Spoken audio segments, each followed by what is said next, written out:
We're recording? Mm-hmm. ASMR.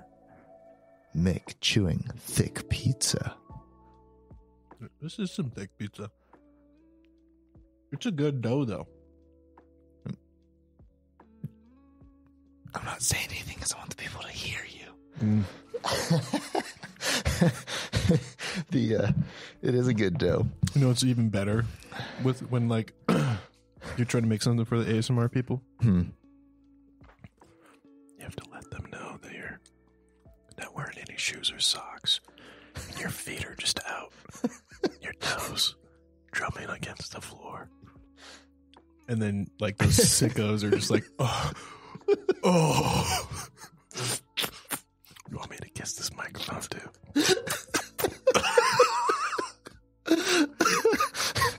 There's like oh my God. Because ASMR is like, there's lots of things in life where you can like it.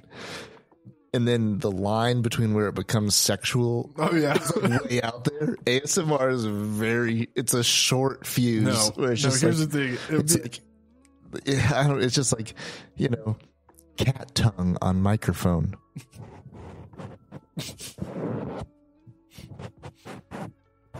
How'd they get this cat to lick the microphone? You don't want to know. Yeah, I don't know. Here's the thing. I liked ASMR when I was in high school. Mm-hmm. Back in excuse me. Back in 2011, 2012, when I got my first iPod Touch.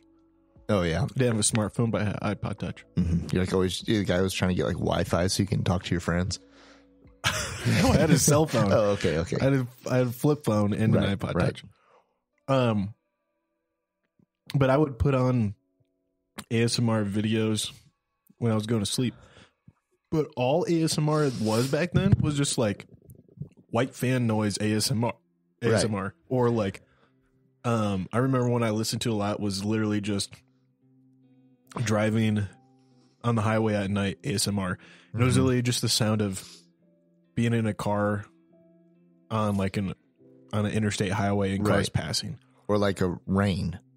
Well, like rain in a forest. And that was what ASMR was back in the day. And then I remember I got to college and it was my freshman year of college and someone was like, "Oh yeah, bro, ASMR." I was like, What are you talking about? Cuz he was making a joke about eating soup or something like that and like ASMR. And I was like, who in their right mind would listen to you eat soup trying to go to bed? And he's like, "No, dude, you don't get it. People jerk off to that." I'm like, what? Of all the things, call me old fashioned, but I'm just just to where ASMR is at now, where they literally, dude, I saw this the other day on Amazon.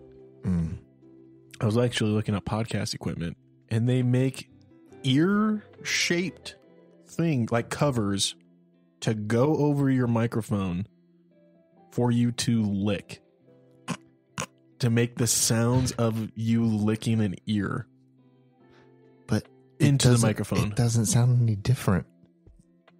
I don't know, bro. You know what I mean? I'll tell you what. The reviews on it were really funny. It was 10 out of 10 better than sex, or something like that. I thought it was pretty hilarious. I swear, dude, if I was born a woman, I'd be so rich. Just because I'd be putting the feet pics up. Have you tried doing man feet pics? No, I don't know if I got the right feet, man. When I think about people who looking at man feet, it's either they want to look at dainty man feet or masculine man feet. I don't know. I have some pretty manly ass feet. They just have gross feet. They're not gross. They're just they're not there's no athlete's foot. They're not covered in wounds. They're just oozing. Big ass, long toed, hairy man feet. Yeah. Hair on the toe knuckles. You know what I mean? Yeah, I do know. A lot of dudes don't have hair there, and I didn't know that. I didn't know a lot of people don't have hair on their toes. I think it's one of those recessive genes. Yeah. Also, my middle toe and index toe are the same length. Oh yeah, you're one of those guys. Yeah. Neanderthal. It was at a summer camp, standing in a circle about to pray. You look down and some dude's got some weird ass toe like that. No, dude. The thing was, I learned at a young age, you're not friends with the people with long toenails. You were not friends with them. How long? Like, I'm talking about, look down at your feet and there's dirt underneath your toenails. Mm-hmm. Too freaking long, dude. Too long, huh? It's just so gross. Like, if your toenail looks like it's longer than the tip of your toe, that's disgusting to me. That is disgusting. Toenails should be small. Like potentially, if you're not keeping up with them, they're going to get ingrown. Yeah, I actually did have that issue, bro. I had that issue a lot. Did you have to go to the doc and they cut it? I did, yeah. And it was essentially just because my feet grew too fast in my shoes. And that's like the number one reason is that like that's the number one reason like young people get ingrown toenails is because they don't outgrow their nails. No. They just don't realize their shoes are too small. And pushing their and they push the sides of their toes against their nail. Seems like a rough surgery, but I also think, bro, I'm level with you right now. Most pain I've ever felt in my life. Yeah, but now don't you feel equipped for someone to just put you under the pliers? Yeah, dude, I'll tell you, like, so they numb it out, and the shot alone, I don't know if I had an allergic reaction or what. The shot alone felt like fire in my veins. Like, It felt like someone put a shot of whiskey in my foot. And it was burning real bad. And then it went numb. And they do it between your toes. Like, they put the shot between your toes and the webbing. Doing that and then asking, really, it burns? And I was like, yes, it does. It burns a lot. And he's like, that's not a usual reaction. All right, well, let us know when it's numb and we'll do surgery. And then they clip it, like, with honking, like, clippers. Like, pliers. First, they do like, needle nose pliers to, like, wedge it out. And then they clip it down past the root. And they dig, like, a hole out. So it doesn't grow back. And then they put acid in the hole to kill the root, to stop it. That's never worked on my toes. That's never worked ever. Like, do you have to do this routinely? I used to until I stopped growing. Okay. But, so like, I mean, they did this and it hurt so bad when the pain meds wore off. It felt like there was a hole in your toe and wind was blowing through it. It was the weirdest thing, man. It felt like I could feel the breeze going through the wound. And it was still wrapped up in like suture cloth and all that. All that said, disgusting surgery. It's a gross surgery. There's a lot of blood. I mean, every time you try to step or walk, your toe just bleeds for weeks. But your toe's doing that too if you got a really bad ingrown toenail. Tons of pus, tons of blood. But it got to the point where like it hurt so bad, I just thought I could probably just do this shit myself. Because why the hell would you go to a doctor to get it done? Yeah. If it's still going to hurt so freaking bad. Yeah. If it's going to hurt bad, might as well just do it myself. So, dude, I got to the point, I remember I was in high school. I put a wash rag in my mouth in the shower. I just put like Epsom salt on the bottom of my shower and let the hot water fill it up and really soak my foot while I was bathing. And then I just got toenail clippers and tweezers and used it while the nail was soft and the skin was soft. And I just tweezered underneath the nail to pop it up. Clipped it, not all the way down, but clipped it just to get it started. Yeah. And then I would grab it with the tweezers and I had the rag in my mouth. And I'm just going, just ripping it off. Just pull that thing. Yeah. Dude, and I kid you not, like there's times where I thought I was going to pass out in the shower. Like, cause I was just like breathing through a wet rag, trying to just grind through it. But dude, I would do that. It would go away for like 6 months. And then I'd come back, have to do it again. But eventually it just stopped. And I haven't ever had to do it since. And I think that's because I stopped growing. Yeah, I wonder if you got enough scar tissue that was just tough enough that now the nail doesn't go down in there too, you know? This was the other thing. After the doc did it once, I think because they did it twice. The second time they did it, you know the white part of your nail that like grows at the top of your nail? Yep. That started growing along the side of one of my big toes. Oh, wow. Because of the way they cut it down or something. The toe is just like, oh, This is part of the top now. This podcast has been the opposite of foot pictures. Yeah. I'm painting a really good picture, I guess. This is After Hours. Yeah. With Mick and Pat. But yeah, so now I trimmed that down. Mm-hmm. But it's like just clipping your normal toes, you know? Oh, yeah.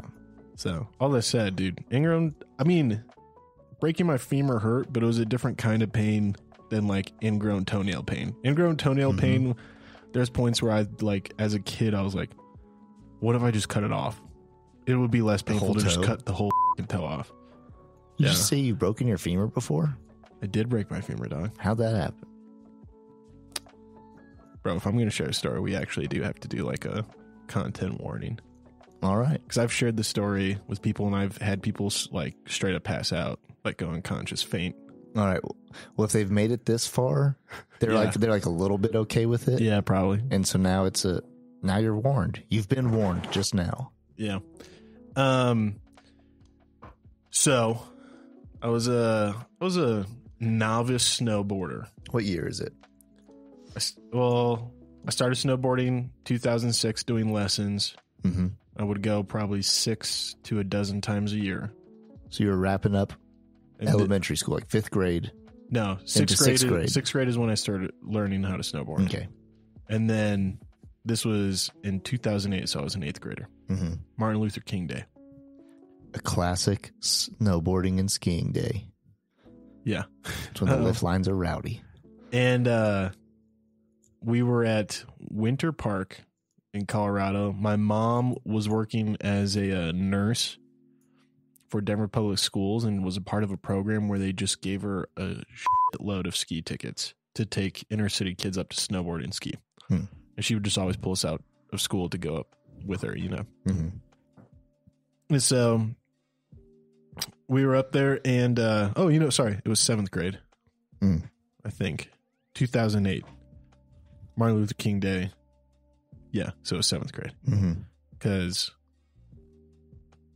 graduated 2013. Right. Yeah. All right. Sorry, I just had to make sure math was all good. And so my buddy Bo, my younger stepbrother at the time, we'll call him Boca. Boca. Yeah, Boca. Because I really don't want to give away his actual identity, in case he doesn't want to be known.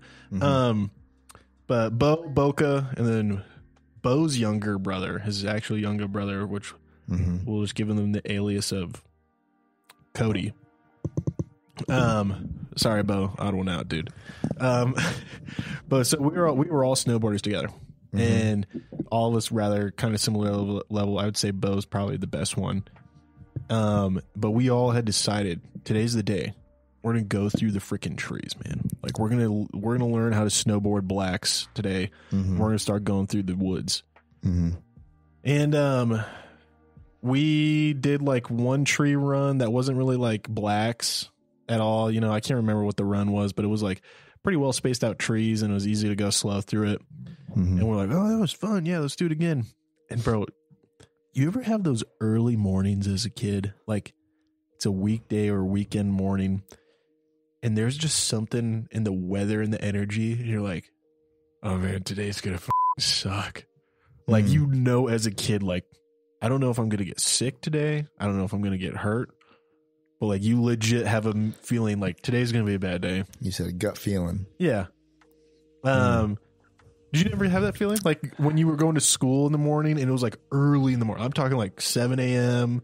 Yeah. And you're just like, you literally get to school and you're walking to your locker. You're like, oh shit, today's gonna suck. And like nothing's even happened yet, but you just know. Oh yeah. Okay, all right. I just want to make sure I'm not like talking to a wall here. No, you're not alone. I really like. The other time I had that feeling in high school was the day like a friend of ours had just committed suicide. Really? Yeah, which was pretty weird. That's why I always kind of trust in that feeling now. Yeah. But I had that feeling this morning. And you kind of have an adrenaline rush with your friends and all that. And I was like, all right, let's do it. Let's go for it. So we asked this guy at the top of the ski lift, and we're like, hey, we're ready to try our first black. What should we do? This guy's like, oh, you guys tried Drunken Frenchman? I'm like, no. He's like, oh, just follow signs for it. If you want to do a black, that's a good one to learn on. I don't know if the guy was like stoned or not, but Drunken Frenchman, at least then, is like a bunch of like, what are those called for skiing? Moguls. Mm-hmm. Yeah. Smoke break.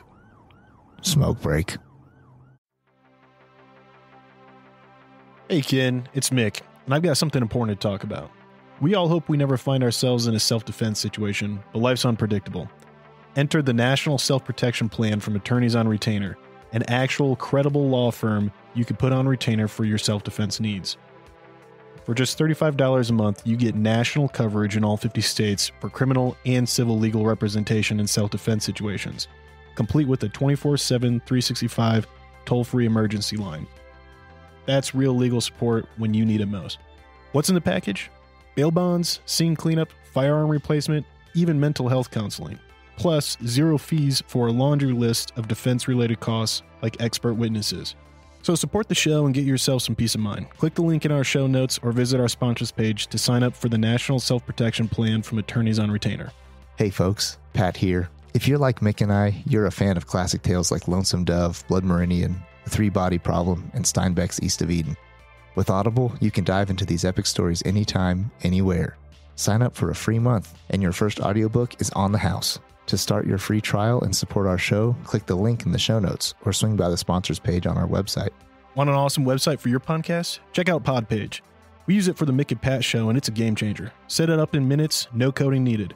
Support the show by using our link to get started. Your podcast deserves a home as great as ours. Podpage, the one-stop solution.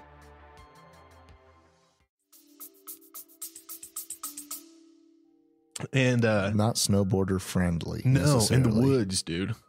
And I wouldn't say it was like super steep, but like, dude, we started going through the trees and over those moguls, and like I just immediately was out of control and I got separated. I was going way too fast. And then there was just this moment of, I see this tree, and the tree is probably, honestly, I mean, it's a pine tree, it's a ski tree. It's debatably larger than a soda can diameter wise. But I'm trying to think realistically now with my adult brain and how big I was in 8th grade. I would say it was probably just as round as this can. And like, it was just slow motion. I was snowboarding. I was coming off of a little mogul, and I was like, I'm going to hit that tree. I can't control it. I can't stop it, but I have enough time to decide what hits the tree. And it was either going to be like my head and my upper body, or if I sat down, it might hit my board. But then I sat, like I was like trying to sit down and stop, and I was like, if it breaks through my board, it's going to rack me in the junk. And I remember twisting, and I was like, I can break through this tree. I remember legit thinking like, I'm going to break this tree. It's going to hurt. I might rip my snow pants. I might have a bruise, but this tree is not very big, and I can break through this tree. And so I hit the tree with the side of my left femur, and bro, I hit this tree, and I'm like, eyes closed, and I kind of open up, and I like feel a little bit of a pain, and I'm like, oh, the tree's still there. I guess I underestimated that tree. I'm like, I'm on my back. And I'm looking up, I could see this blue sky through the pine trees with my, Burton's goggles on.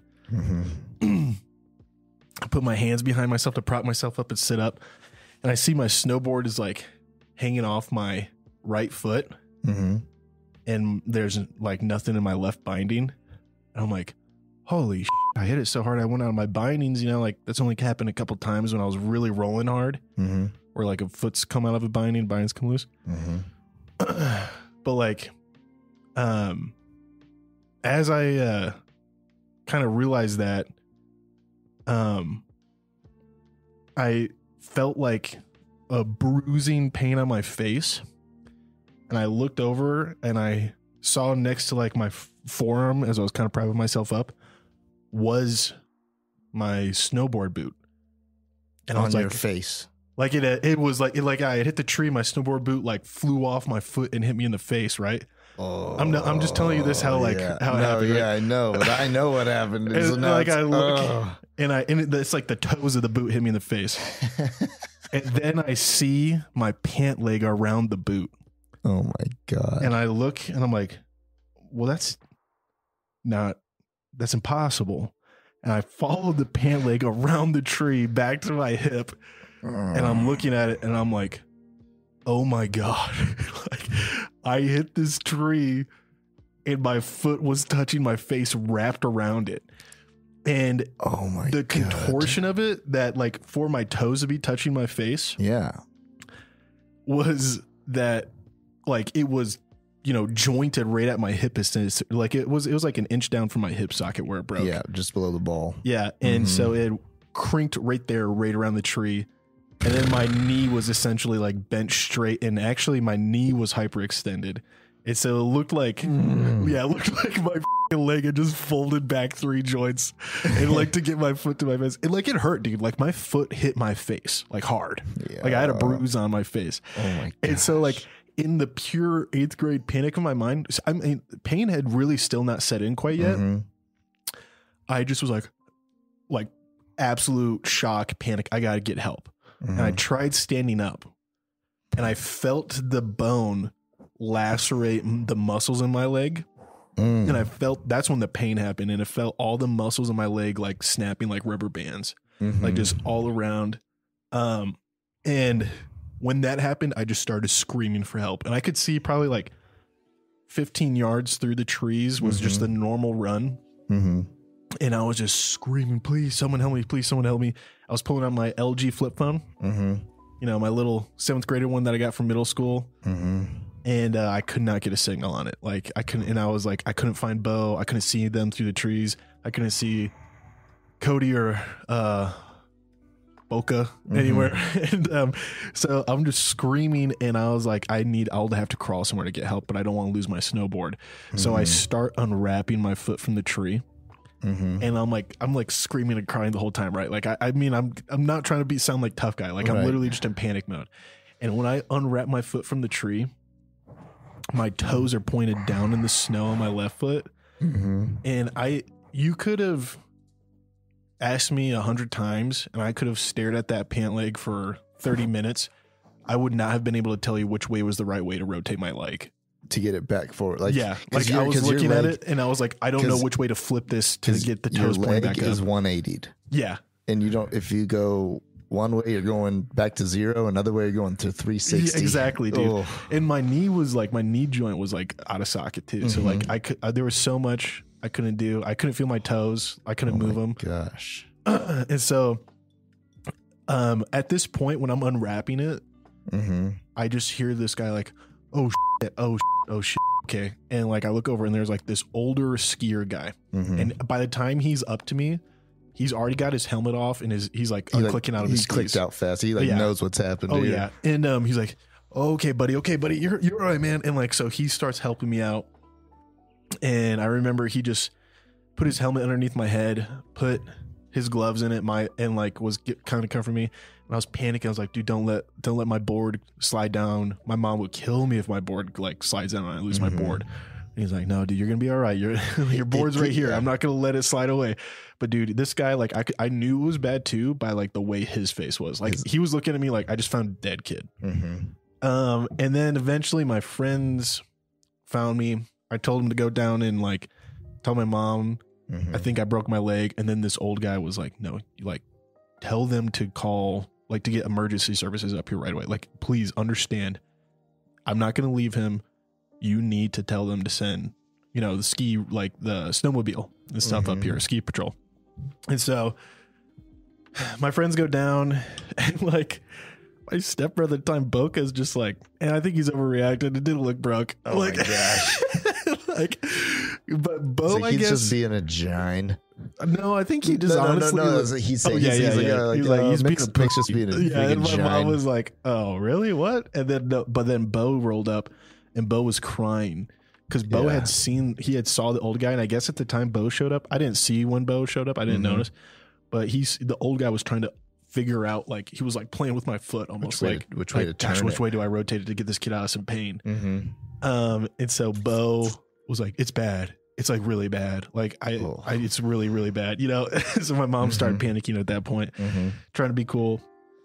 And then, like, it honestly took like an hour before Ski Patrol got there. I don't know if they couldn't find us again. It was weird, dude. It felt like, maybe it was an hour, but it felt like a really long time. When they got there, they splinted, they did like a middle splint through your crotch, essentially, where they just strapped the leg to this like splint that's tied to your other leg, and they put you on a little sled in a body bag, and they zip it up with the oxygen mask on your face. And dude, I remember, like, they undid, like, they realized which way to position my leg, and when they did it, I was looking and like, no, don't look, buddy. And they kept on like pushing my forehead back, and like I was like, I gotta see. You know, and I wasn't trying to be, rude or anything. I wasn't swearing. I wasn't like a bad kid. You're just like in shock. Oh, I was, dude, the most insane amount of shock, dude. Right. And the pain was like surreal, dude. Like I was having like a spiritual experience. I was seeing shapes in the sky. I was like seeing things in the trees that weren't there. And it wasn't like, they didn't give me any drugs at that point. I was like literally just on so much stuff going on in my brain. Like I remember I was hearing voices. I swear, the old guy, dude, like I kept on asking where he was, the skier guy. And a lot of people were like, who? What? We don't know. He wasn't there when we got there. And like my buddy Bo saw him. Like, right. You know, so like I know he was a dude. But like for a while, I was like, dude, I just imagined that guy. like probably for weeks until I actually saw Bo again. I was like, I imagined that dude was an angel. I don't know what. Right. You know, but I was like, because there were so many other things that didn't happen that I was imagining. But when they put my leg in the splint, they saw that the left one was about 2 inches shorter. Right. And it's because when I unwrapped it, the bone was side by side rather than unwrapping straight. Right. And so I remember they straightened it, cinched it down, and I was like, screaming in pain. It's like, and then they took me down, head down the mountain rather than feet down. And I remember I was just had the oxygen mask, and I was zipped up, and I was like strapped in so I couldn't wiggle, right? Because they don't want you like causing another accident. Right. And I felt it slide back. Oh. While I was there, I felt it like just like sliding through the bindings back side by side. It's so like when we got down there, they took x-rays, and like the whole time I was like screaming while this dude was skiing. He's like, it's all right, buddy. We're going to get you down the mountain. Don't worry, man. And I'm just like trying to scream and yell at him with the oxygen mask. Like, no, like it's sliding back, dude. Like it's going side by side again. Please stop. And like, but it's just muffled screams. That's a freaking ASMR. Yeah, femur on femur. Dude, it was so bad. Got back down there. They did X-rays. They were like, "Yeah, we got to straighten it again." And then, dude, I remember I was asking my mom. Like, we were in like a little clinic in Winter Park, and I was like, do I have to go to school? I don't think I can go to school tomorrow. Like, I think I'm gonna need to like call it hooky, call a sick day. Mom was like, honey, you don't understand. Like, she looked me dead in the eyes, and like, I know my mom's an ER nurse. My mom has always been like, tough it out, deal with it, you're fine. My mom looked me dead in the eyes, and she's just like, you're not going to school for a while. It's just like, what the I was like, oh god, I'm going to lose my leg. Am I dying? Yeah. And I was like, it was one of those things where I just had never seen that look in my mom's face. And my mom had never said it like, oh, you don't have to go to school. My mom was always like, well, okay, come on, tough it out, be tough. Whatever, you're not that hurt. I remember one time I broke both my kneecaps playing basketball from a bad landing. My mom was like, get back out there, you're fine. And I was like, I can't walk really well, like my legs feel like jello. And like, sure enough, we went to the doctors, and the doctor's like, no, he cracked both his kneecaps. Like, my mom was like, I'm sorry. Yeah. So but, all that to say, she wasn't like softballing you.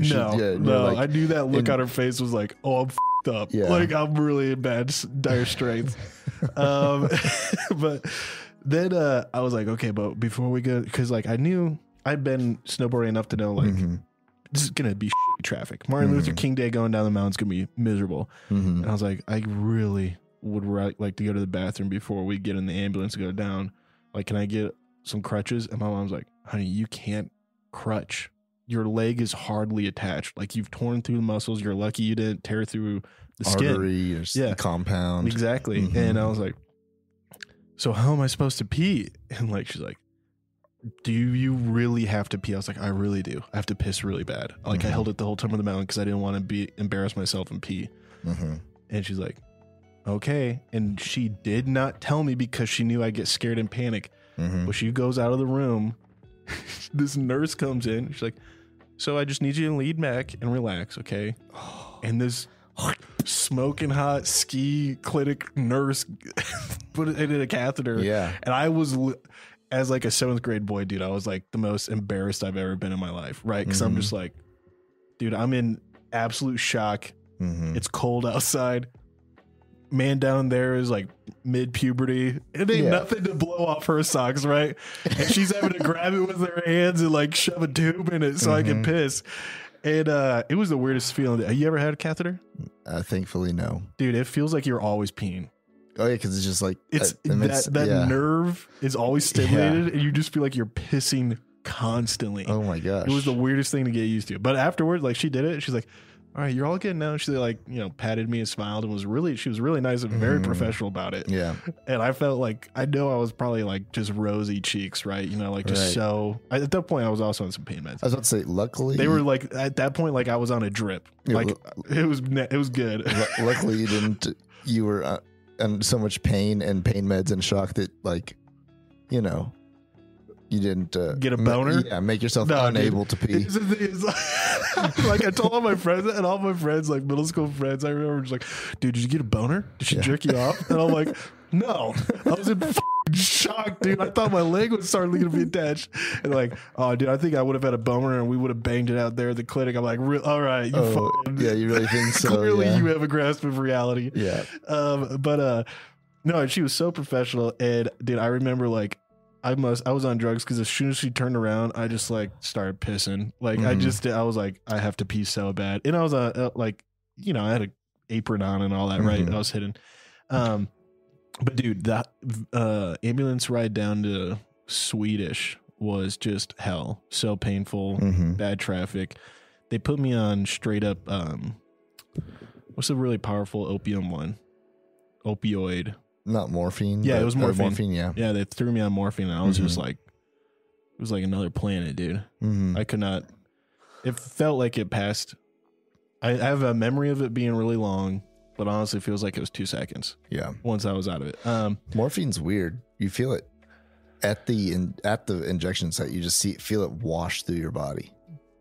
Yeah, dude, I couldn't tell you, man. It was weird. I felt other anesthesia where it felt like I heard it almost. Like there was one when they took me in to do the femur surgery.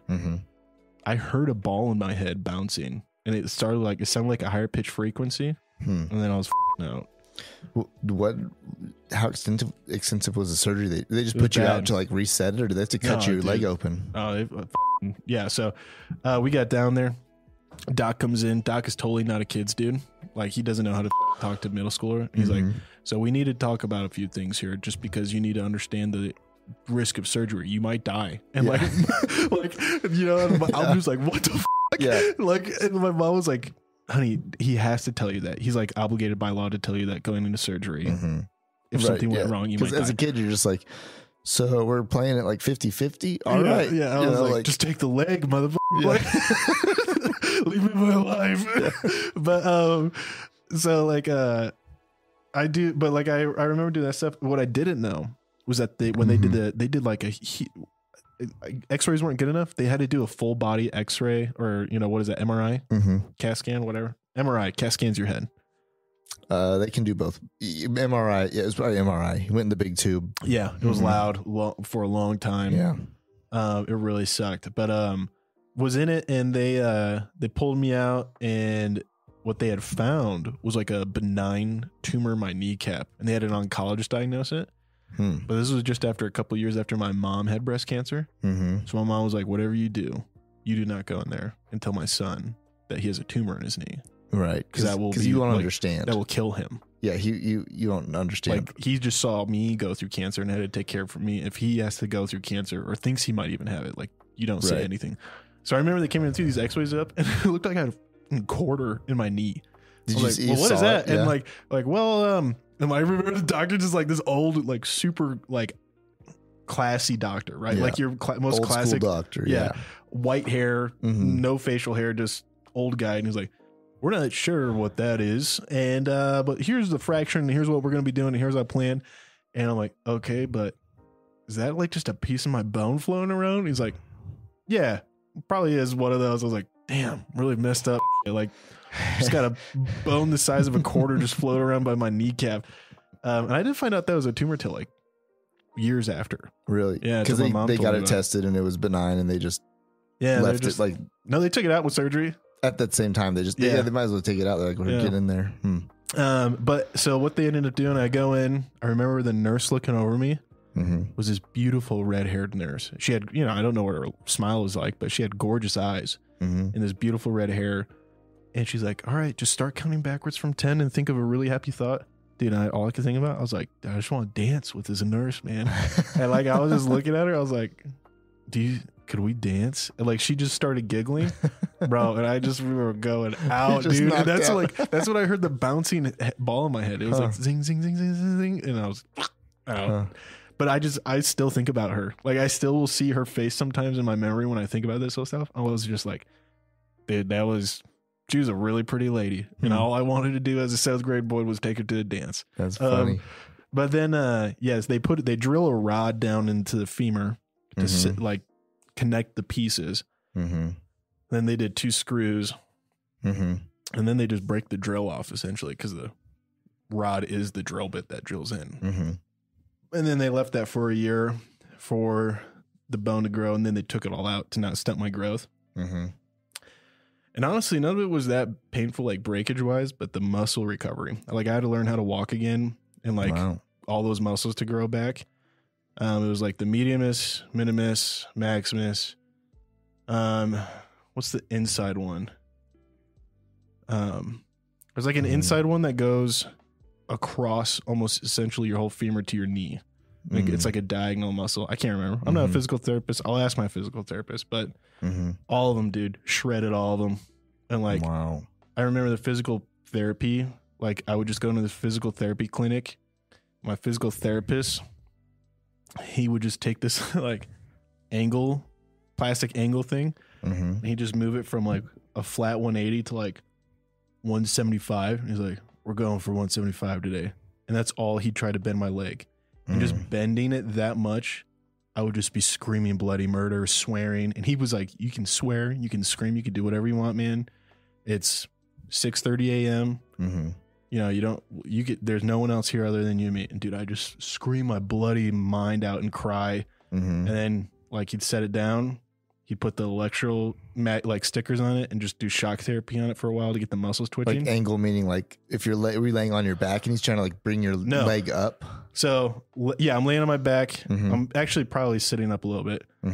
This is my knee. Yep. And like it's 180 like this, laying flat. Yep. 175. Oh, trying to bend the knee. Yeah. Okay. Bend it at the knee to contract everything up here. Yeah. And bro, I remember like the journey to get to the 90. And dude, like getting to 90 degrees felt like I was a fucking king. And I was like, goodness. Yeah, it was insane, man. It was a lot of work. And then I had to do the physical therapy all over again for when they took the femur and screws out. You can't really use the leg until the bone fills up, and heals up all the way. And then there's like some muscle damage from the surgery too. So I had to like the surgery really damages your medius, the one that runs along the side down to your knee from your hip. Cause it just is like drilling through that and cutting through that, Right. So, but yeah, dude, a lot of pain. And it was insane. Like I was on Vicodin. I remember I had this hallucination that there's like this cactus coming out of the floor in my grandparents' bedroom where I was staying. And they all just like were like laughing at me. But then I was hearing this frog croak for weeks. I heard this frog croaking and they were just like, you're making it up, honey. There's no frog. There's no frog. I was like, there is. And they're like, no, honey, because you thought there was a frog in the hospital too. And there's not a frog in the hospital. There's not a frog here. And bro, I remember I was on crutches and I was like, damn it. And I grabbed this plant that I traced the frog sound to. Mm-hmm. I dumped it out. Sure as dude, there was a frog in the plant, and my grandparents and my mom were like, oh my gosh, you're right, there is a frog. It's been croaking in this plant for weeks and just living off of like water. Like I don't know what else it lived off of, but like it would just croak every once in a while, and like none of them heard it. And dude, I always thought I was going insane because I would hear this frog every day croaking in this plant, and I couldn't get up to walk over to it for weeks. Oh yeah, you're just stuck there. Yeah.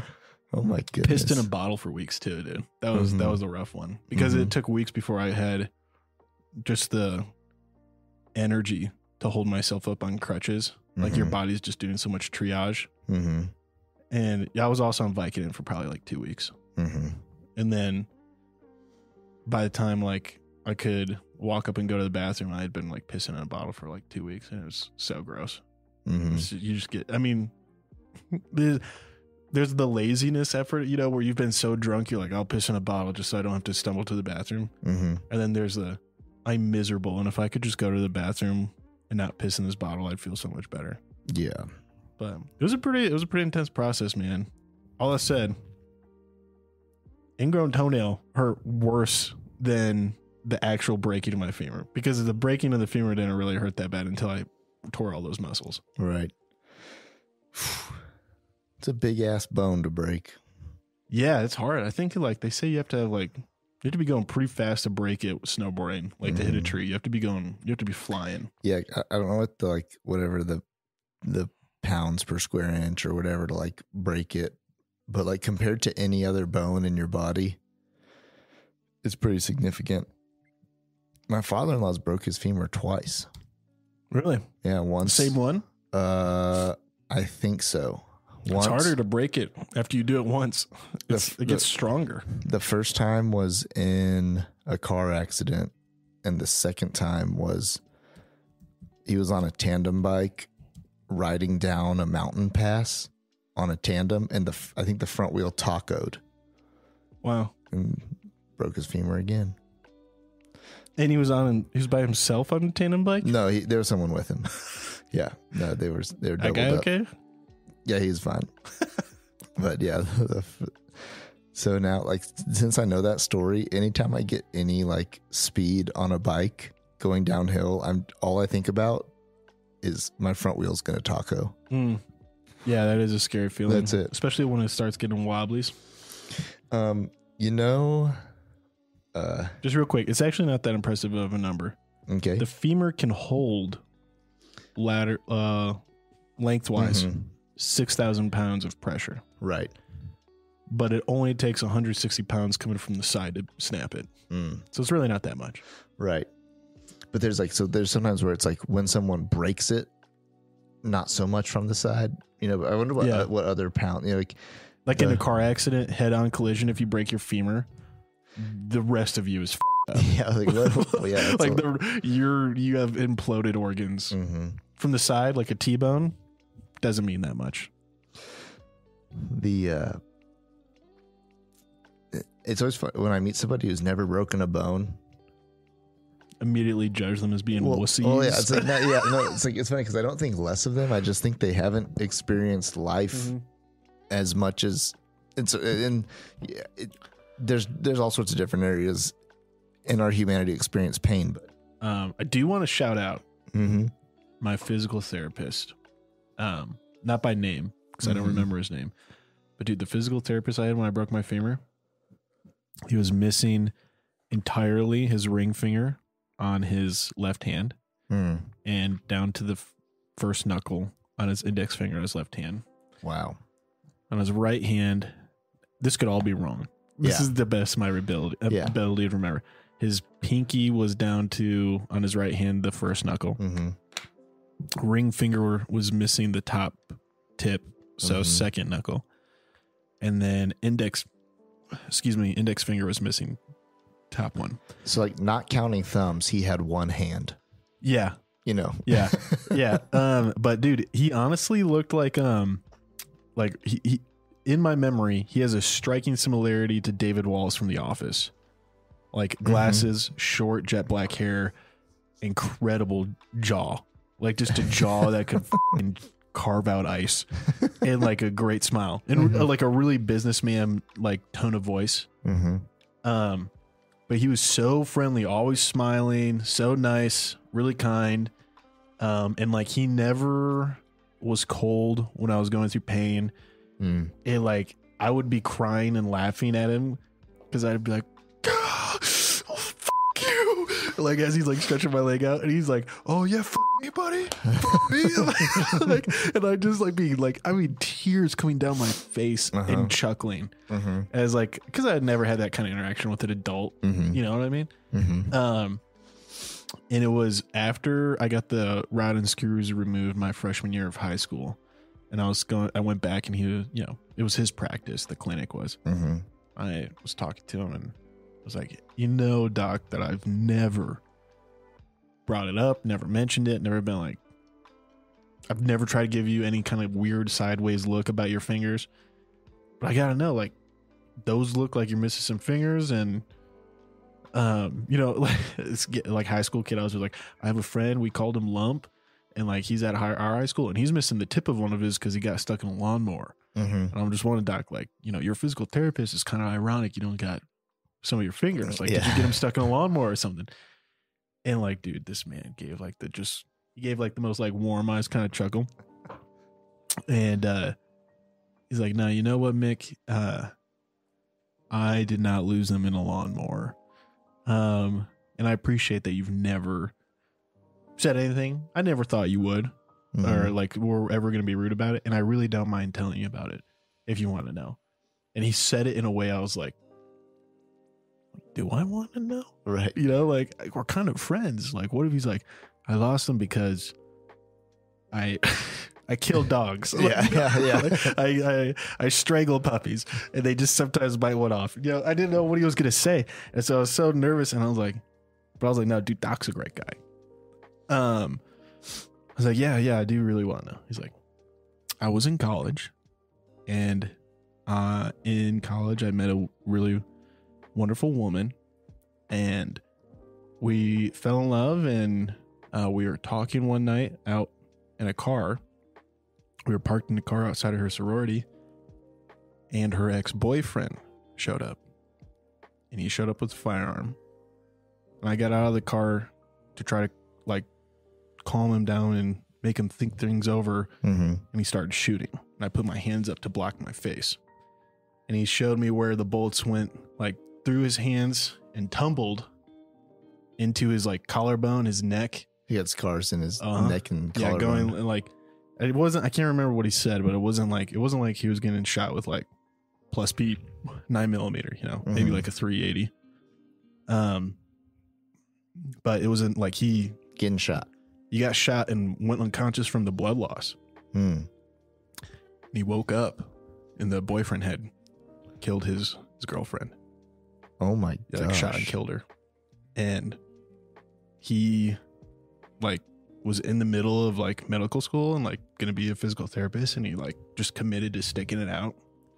And he was married by the time I met him, and he wore his wedding ring on his middle finger of his left hand because he didn't have anything to really put it on his ring finger.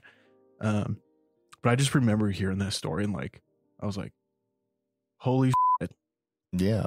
I don't know if I've ever felt more like respect from an adult for like the fact that like I'm a kid, I'm his patient, I'm not his friend, I'm not his son.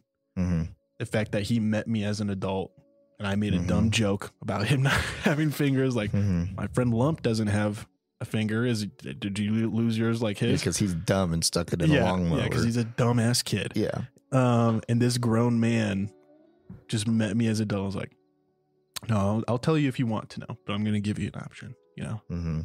And like, dude, I'll never forget. And like his perseverance, dude, like I remember I like wrote him a letter in high school and I was like, I just want you to know you changed my life. Like that story and how he didn't even like, he never like tacked anything corny onto it at the end, right? He wasn't like, you know what, Mick, if there's anything I want you to know from that story, it's that like, you can do anything you achieve no matter how bad the setbacks are. He didn't say anything, like he just left it with me. Like that's the story and that's why I don't have these fingers. And he just like left it empty hanging like air for me to like process it and then ask him questions.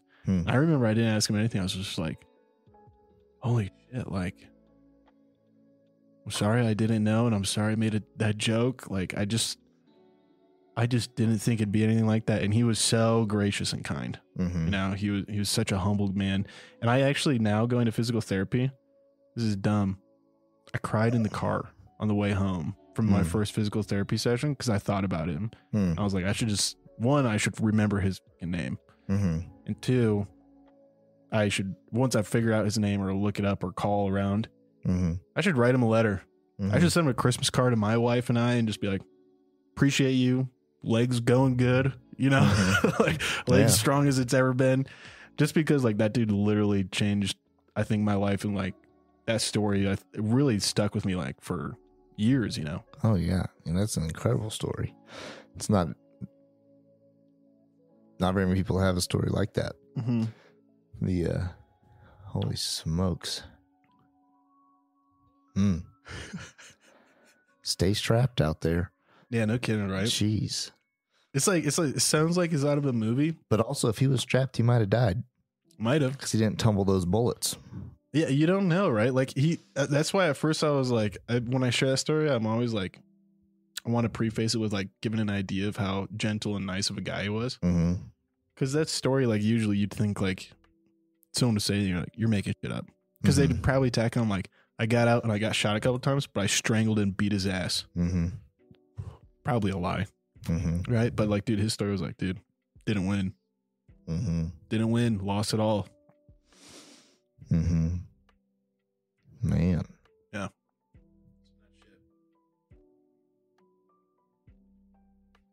I'm nothing to say. Was that pretty rowdy? Too heavy? No, not too heavy. It's just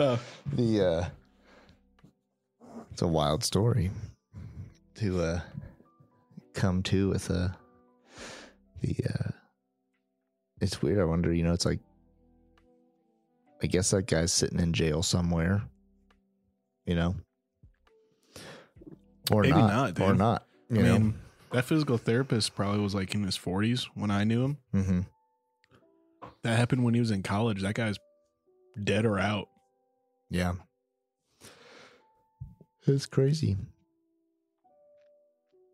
Any closing thoughts before we wrap it up? I don't think so. I think that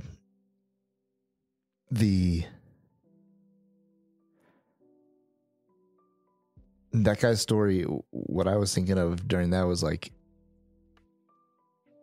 kind of like as cheesy as it might sound, was like he decided after going through a tragedy and a hard thing to still go help people. Yeah. And still like make a difference with his life and take his life and turn it into something that was meaningful. And he has no idea like that you just told that story, Yeah. And maybe someday he will, but we don't know the impact we'll have. And so no matter what hard things you go through, those things can always become something that makes you greater. In the moment, they're tragic. In the moment, they're hard to deal with. In the moment, they can feel like the end of your world, but you can choose to make them into something that makes you into somebody who's stronger and better for it, despite it. Yeah, I agree, man. I personally weigh that though. I just look inside Mick's soul, Mick's heart. Dude, I just don't. I think if Billie Jean went down, I don't think I'm getting up. It's so hard for me to think of like doing a world without her. Like, think about your lady. Oh yeah. Like, I just don't think I could. I genuinely am trying to be honest, and like, I just don't know if I could do it. I don't know if I could get up and turn it into something good. I think that's like we have a choice in that in times that are hard to either you can, just like your leg, you have a chance to rehab it, make it stronger, or it could turn you into a cripple for the rest of your life. Yeah. Yeah, it's true. It's good stuff to think about, man. Yeah. I guess for any of our listeners too, you know, the 7 of you in Indonesia, the 3 in Ukraine right now, go get them, boys. And then the 14 popping up in South Africa. We appreciate you guys, you know, appreciate you listening, and let us know of your injuries. I guess any good injury stories you have, make sure to type them out in a good narrative way, and you know, if we get good stories, we'll share them. I guess, you know, nothing like a good injury with a good climax and visualizations. Oh yeah. Well, you want to sign us off, Pat? Yeah, it's been a late night here. I've enjoyed it, and it's been another Mick and Pat show. Till next time. Till next time, Ken.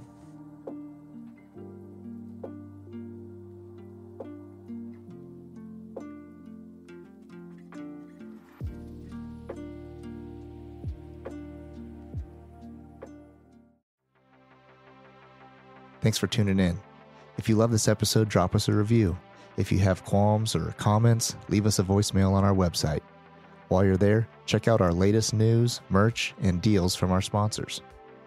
Till next time, Ken.